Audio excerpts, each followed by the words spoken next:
Okay everyone, सो चलिए शुरू करते हैं। हम लोग ऑडिटिंग का पहला चैप्टर हम शुरू कर रहे हैं। Paper 3 auditing chapter 1 cooperative audit. इसका हम पहला क्वेश्चन आज जो है वो हम पढ़ेंगे। तो थियरी पोर्शन हम शुरू कर रहे हैं और मेरा ऐसा मेरे व्यूअर से एक ये है कि मैं चाहता हूं कि इस ये लेक्चर के बाद आपको ये आंसर थोड़ा सा याद हो जाए। मेरा ये ऐसा टारगेट रहेगा कि मैं जब भी कोई थियरी उठाऊं और अगर मैं आप लोगों को वो एक्सप्लेन करूं, वो पढ़ाऊं, तो मेरे को ऐसा है कि भाई ये वीडियो देखने के बाद जो भी ये वीडियो व्यू कर रहा है वो उसे ये आंसर मतलब ऐसा है कि आ जाना चाहिए, मतलब थोड़ा समझ में आ जाना चाहिए। इतना भी अगर मैं कर पाया तो मैं समझूंगा कि ये वीडियो बनाना सक्सेसफुल रहा है। ठीक है। और एक छोटा सा इंफॉर्मेशन, हमारे चैनल ने 1000 सब्सक्राइबर जो है वो पूरे कर लिए हैं। It is your love and support that brought us here, like इतना सफर तय किया एंड आगे भी हम करते रहेंगे, तो उसके लिए बहुत बहुत शुक्रिया, प्लीज। तो चलिए शुरू करते हैं। देखिए, ये आंसर जो है ना, कभी भी कोई भी थियोरेटिकल आंसर को ना आप ब्रेक डाउन करना सीखिए।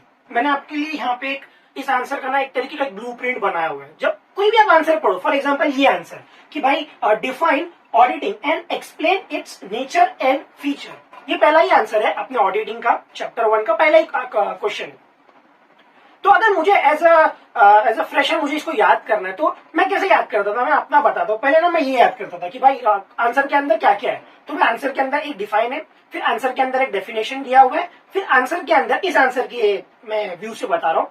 अब इस आंसर के अंदर क्या है, डिफाइन है, डेफिनेशन है, फिर उसके कुछ साइलेंट फीचर्स है और फिर क्या है, फिर उसके कुछ नेचर है। तो पहले मैं ये याद करूंगा कि भाई अच्छा, अगर define auditing and explain its natures and features आया, हाँ, तो फिर क्या होता है, उसके अंदर डिफाइन है, हाँ, उसके अंदर डिफाइन या फिर डेफिनेशन दिया हुआ है, हाँ, फिर साइलेंट फीचर्स दिए हुए, हाँ, फिर उसका कुछ नेचर बोला हुआ है। ये ब्लूप्रिंट याद हो गया।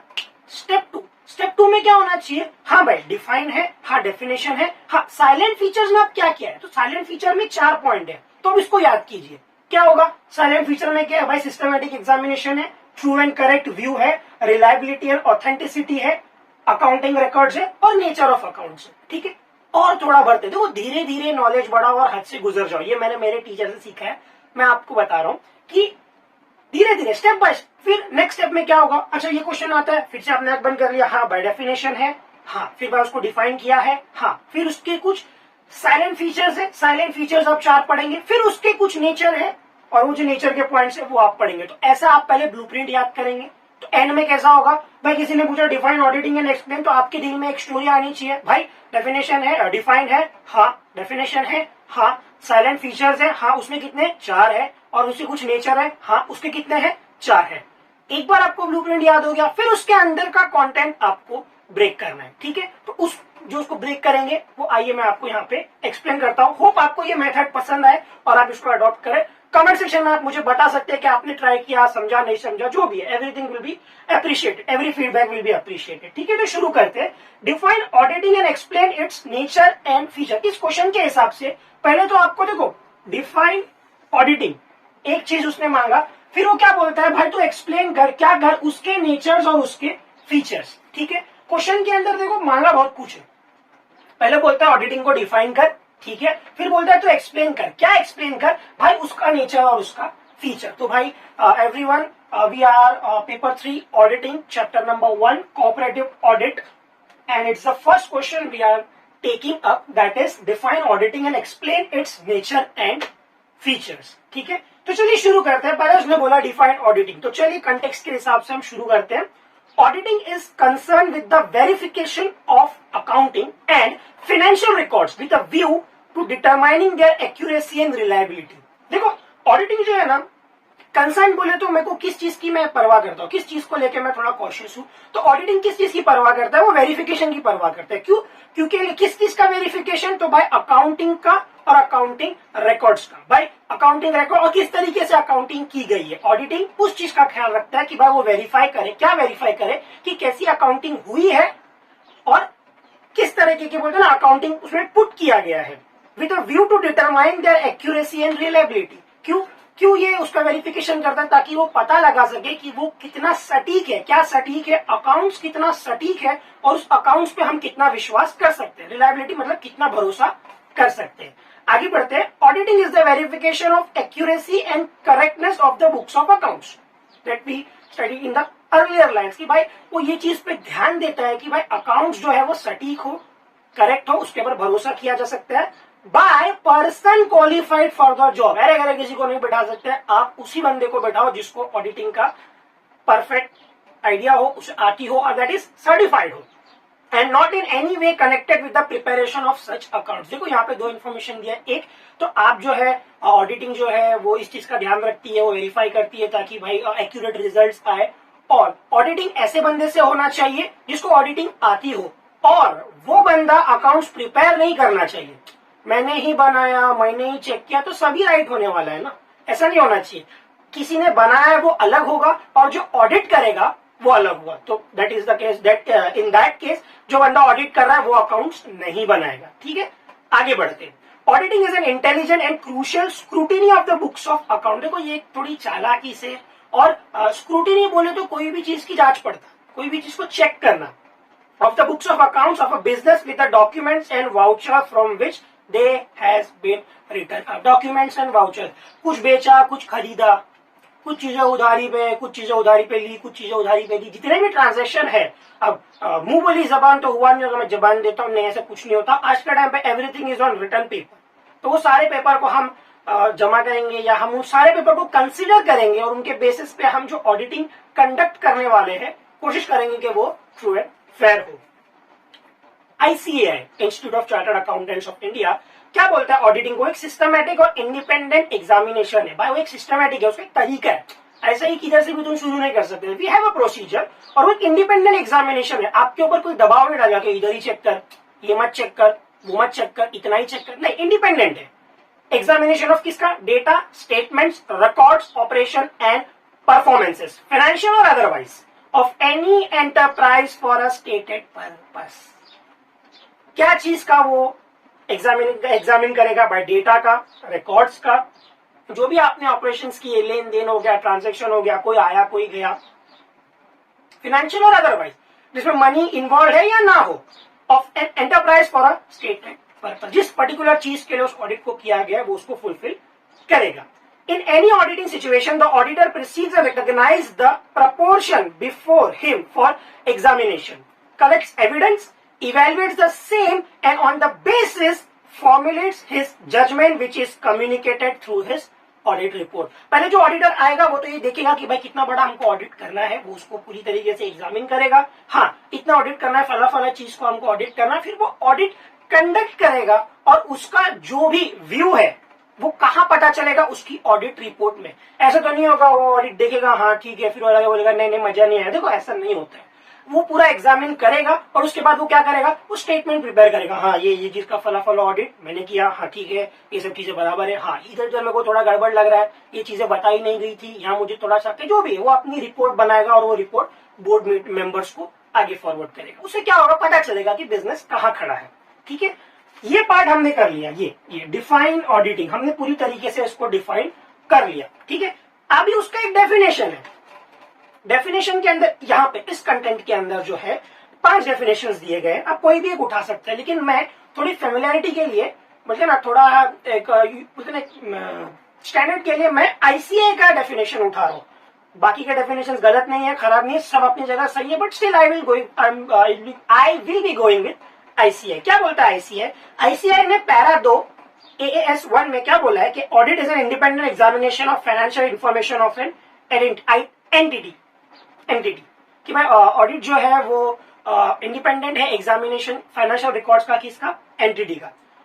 भाई प्रॉफिट ओरिएंटेड और नॉट, प्रॉफिट कमाती है नहीं, ऐसा नहीं कि लॉस भी होता है, वो एनजीओज में होता है। कुछ होता है एनजीओज का जो बेसिक होता है कि भाई हमको जो है लोगों की मदद करें, तो उनका भी ऑडिट होगा। एकदम बोले तुम सबका का भला कर रहे हो तो तुमको नहीं पूछेंगे, नहीं ऐसा नहीं होता, नहीं तो फिर गड़बड़ हुई। तो भाई प्रॉफिट ओरिएंटेड है, प्रॉफिट के लिए बिजनेस कर रहा है या लोगों की भलाई के लिए बिजनेस कर रहा है, जो भी कर रहा है उसका ऑडिट होगा इंडिपेंडेंट तरीके से।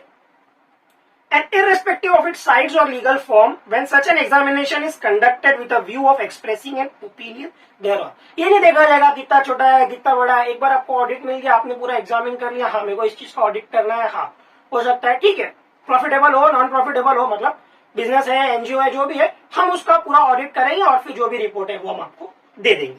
ठीक है।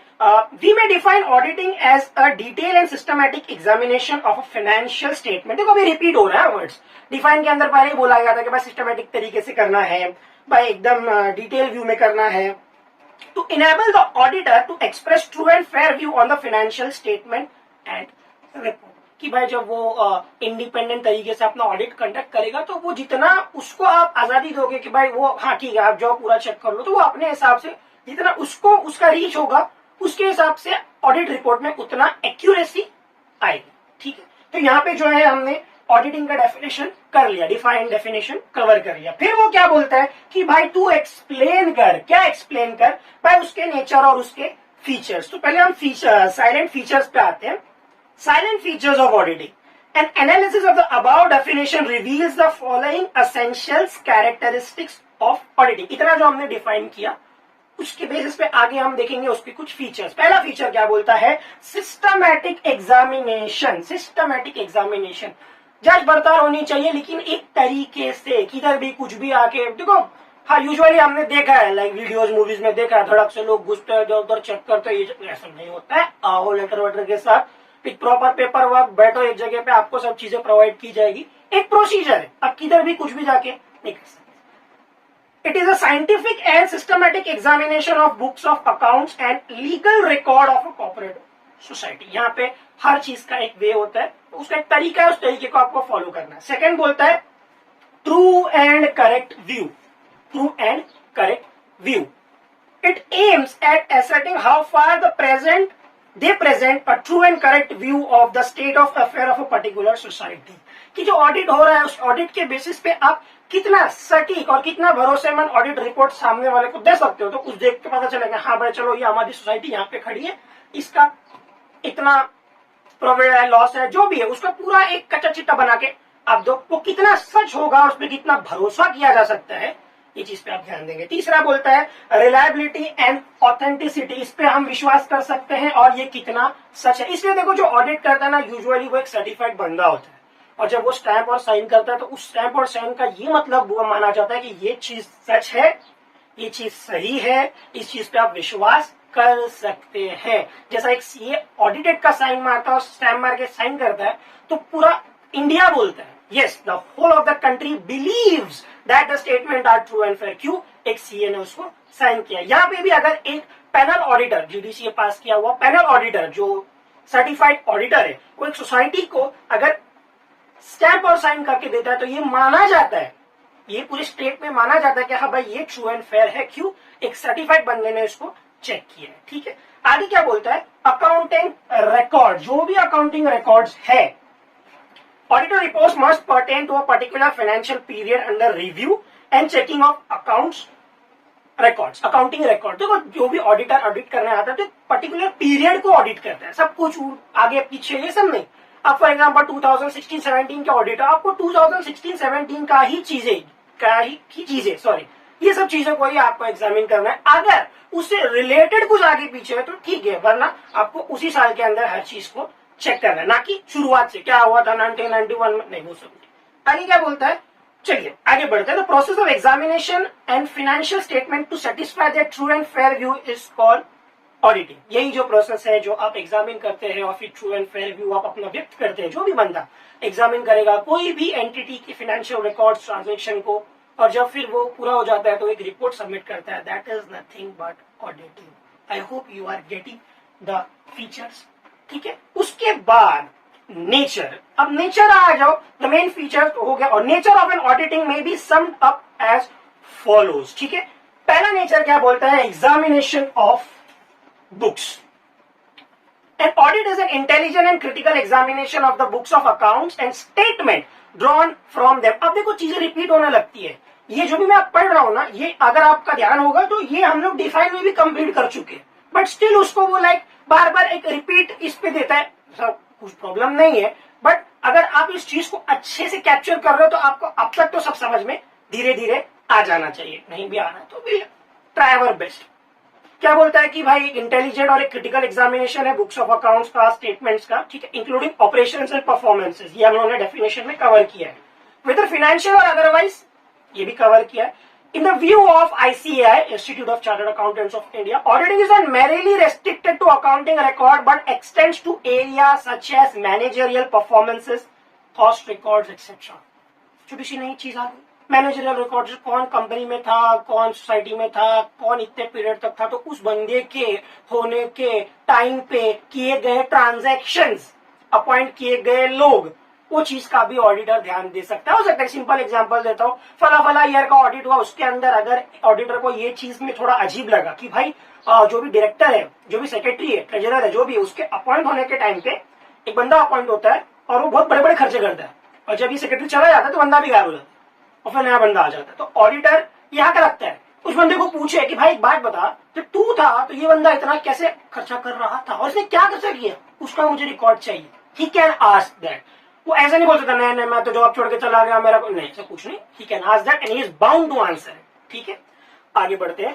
क्वालिफाइड पर्सन, ये डिफाइन में ही हमने देख लिया था कि भाई जो ऐसे बंदे को आप ऑडिट दो जिसको ऑडिट आता हो, पहली बात तो सर्टिफाइड हो, और आगे हमने बोला था कि भाई वो जो बंदा होना चाहिए वो बंदा अकाउंट्स नहीं बनाना चाहिए जो ऑडिट कर रहा है। ठीक है, चलिए शुरू करते हैं। And auditing examination can only be made by person और group of person duly competent, मतलब करने वाला जो कर सकता है, जिसकी काबिलियत है, फॉर द पर्पस। और ये person who possess the prescribed qualification, मतलब उसका उतना क्वालिफाइड, वो उतना क्वालिफाइड है, and who is wholly independent of the client will be deemed as competent. उसके ऊपर किसी चीज का दबाव नहीं है भाई, वो जिसका ऑडिट करने आ रहा है जो भी सोसाइटी का, उसके हेड से कुछ डरा हुआ नहीं, डरा हुआ इन द सेंस होता है दोस्ती यारी में आ गया, समझो फॉर एग्जाम्पल मैं एक ऑडिटर हूँ, मैं मेरे फ्रेंड का एक ऑडिट कर रहा हूँ और फिर एक पॉइंट पे आगे प्रॉब्लम आ जाती है और फिर मैं फ्रेंड को बोलता हूँ देख भाई इधर लफड़ा, फ्रेंड भी निकल गया, नहीं ऐसा नहीं होना चाहिए। यहाँ पे मैं इंडिपेंडेंट रहना चाहिए, दोस्ती यारी अपनी तरफ, प्रोफेशन अपनी तरफ, ध्यान देना चाहिए। नेक्स्ट क्या बोलता है, it is the duty of the auditor to carefully assess and I'm sorry, the criteria of qualification and independence have been laid down in the Companies Act 1956। भाई कौन बंदा बोलते हैं ना उसके लिए एलिजिबल है, वो यहाँ पे एक एक्ट में दिया गया है।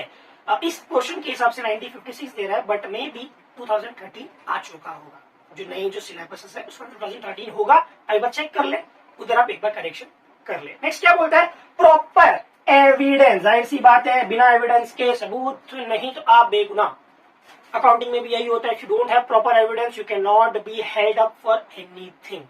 चलिए रीड करते हैं। Audit examination is to be made on the basis of evidence and document such as invoices, money receipt and other record including information and explanation supplied by authorised representative of the client. In short लिखा पढ़ी होनी चाहिए, हर चीज का एक systematic writing होना चाहिए। देखो बचपन से हमको ये चीज सिखाई जाती है, बेटा सामान लेने जाओ तो बिल लेके आओ।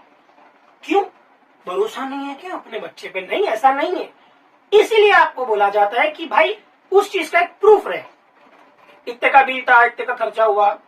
बचपन से हमको सिखाया जाता है इस चीज को बड़े लेवल पे लेके आओ, जो भी ट्रांजेक्शन होते हैं या जो भी अकाउंटिंग होती है, make sure that it is written somewhere, किधर ना किधर तो उसको ऑफिशियल किया गया है, ताकि वो ऑडिट के टाइम पे काम है। मैं कसम से बोलता हूँ कि वो बंदे ने उतना पैसा लिया था, ये सब नहीं काउंट होगा। ओरल चीजें उतनी काउंट नहीं होती है, रिटन चीजों को ही कंसिडर किया जाता है। In certain cases if you have an oral evidence which is solid, video वगैरह है, तो वो अलग चीज है, ठोस सबूत है, that is also solid evidence. Where else सारा रिटर्न एविडेंस ही कंसिडर किया जाता है। तो कोशिश करें कि ऑडिट के टाइम पे सब चीज रिटर्न आपको मिल जाए। ठीक है, it is a duty of the auditor to carefully assess and evaluate every piece of evidence relevant for his examination. Auditor की जिम्मेदारी है कि वो हर चीज का ध्यान दे, हर चीज को प्रॉपरली एग्जामिन करे। अब तक तो आप इस चीज से फेमिलियर हो गए रहेंगे।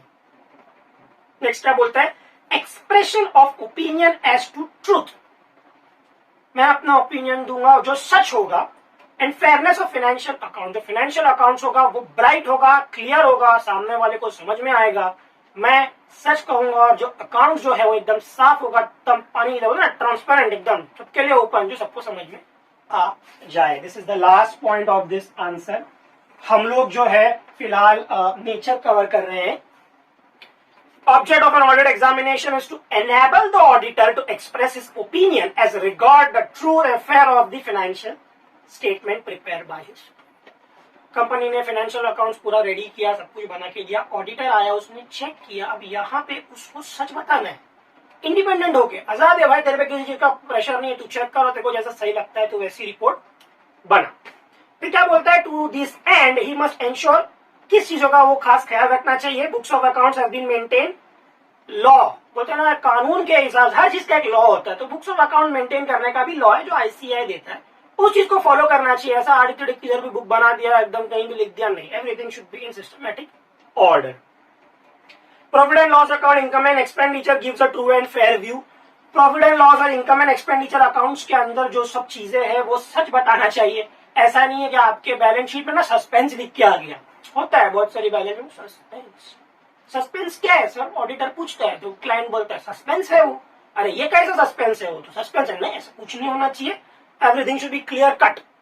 आगे क्या बोलता है, and the balance sheet gives a true and fair view of the assets and liabilities of the business on the closing date. Last working day तक आपका जो अकाउंट्स है वो एक true and fair view reflect करना चाहिए। जो भी ऑफिस ने जो भी अकाउंटिंग जितना भी प्रिपेयर किया है ऑडिट, उसको एग्जामिन करने के बाद ये चीज सर्टिफाई करना चाहिए कि everything is true and fair and in proper order till the last working date of the year, that is 31 March. ठीक है, आई होप ये आंसर आपको समझ में आ गया होगा। यही कोशिश है कि आप लोग ये आंसर को यही याद कर लें, कोशिश करें धीरे धीरे धीरे धीरे।